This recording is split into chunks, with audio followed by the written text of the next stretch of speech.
Hello everyone, this is professor Shahida Baba. आज जो हम टॉपिक पढ़ेंगे वो है human resource planning. Human resource planning होता क्या है और उसके स्टेप्स क्या होते हैं। सबसे पहले मीनिंग देख लेते हैं ह्यूमन रिसोर्स प्लानिंग का। ह्यूमन रिसोर्स प्लानिंग एक सिस्टमेटिक प्रोसेस है जहाँ पर हम आइडेंटिफाई करते हैं कि हमें कितने एम्प्लॉयज़ हमारे ऑर्गेनाइजेशन के लिए चाहिए। फॉर एग्ज़ाम्पल, अगर तो शॉर्टेज है 10 एम्प्लॉयज़ की, ठीक है, हमने इंटरव्यू के लिए 10 लोगों के एडवर्टीज़मेंट किया, ठीक है। अब ज़रूरी नहीं है कि एडवर्टीज़मेंट में जब हमने एम्प्लॉयज़ का मेंशन किया है कि वी नीड ओनली 10 एम्प्लॉयज़, तो 10 एम्प्लॉयज़ ही आएंगे, ऐसा कुछ नहीं है ना। 10 के बदले 50 आ सकते हैं, 100 आ सकते हैं, या कोई भी नहीं आ सकता है। इन शॉर्ट 5 भी आ सकते हैं। ओके तो यहाँ पर जैसे जैसे रिक्वायरमेंट है, हमें सबसे पहले वो देखना है कि एम्प्लॉय की रिक्वायरमेंट क्या है, depending upon the quality and the quantity that a organisation requires, that a organisation needs to achieve the goals of the organisation.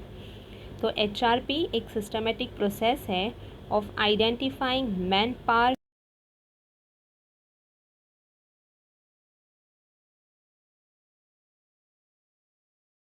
अब हम स्टेप्स देख लेते हैं। जब हम स्टेप्स की बात कर रहे हैं तो सबसे पहले जैसे मैंने कहा कि ऑर्गेनाइजेशन का गोल क्या है, ऑर्गेनाइजेशन के ऑब्जेक्टिव्स क्या है, उसको अच्छे से देखो, है ना। अब ऑर्गेनाइजेशन के ऑब्जेक्टिव्स में फॉर एग्जांपल है कि फाइनेंस डिपार्टमेंट में एम्प्लॉयज़ की शॉर्टेज है, मुझे एम्प्लॉयज़ चाहिए इन फाइनेंशियल डिपार्टमेंट।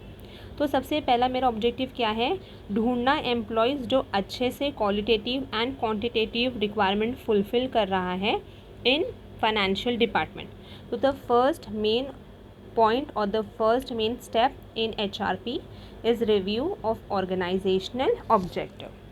Next है HR requirement forecast. जब हमने फोरकास्ट बोला तो मतलब हम क्या कर रहे हैं, हम प्रेडिक्ट कर रहे हैं, है ना। तो ह्यूमन रिसोर्स डिपार्टमेंट जो है वहाँ के मैनेजर फोरकास्ट करेंगे।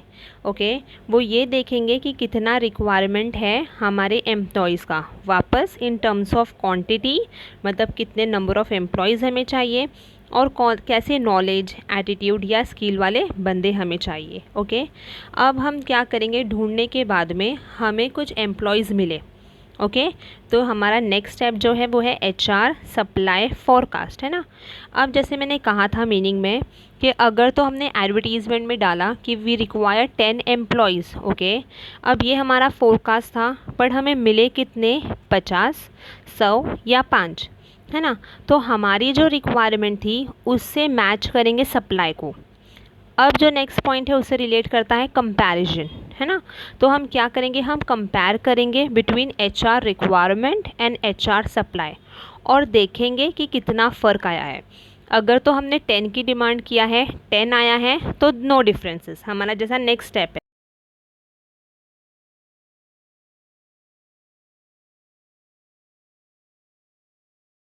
है।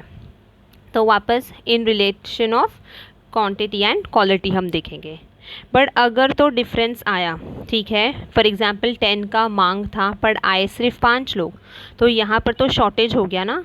अब शॉर्टेज को कैसे फुलफ़िल करना है, तो मैनेजमेंट क्या करेगा, है ना, ओवर टाइम लोगों को रखेगा या फिर जो रिटायर पर्सन है उनको वापस से लेकर आएगा, तो ये सब कुछ वो देखेगा।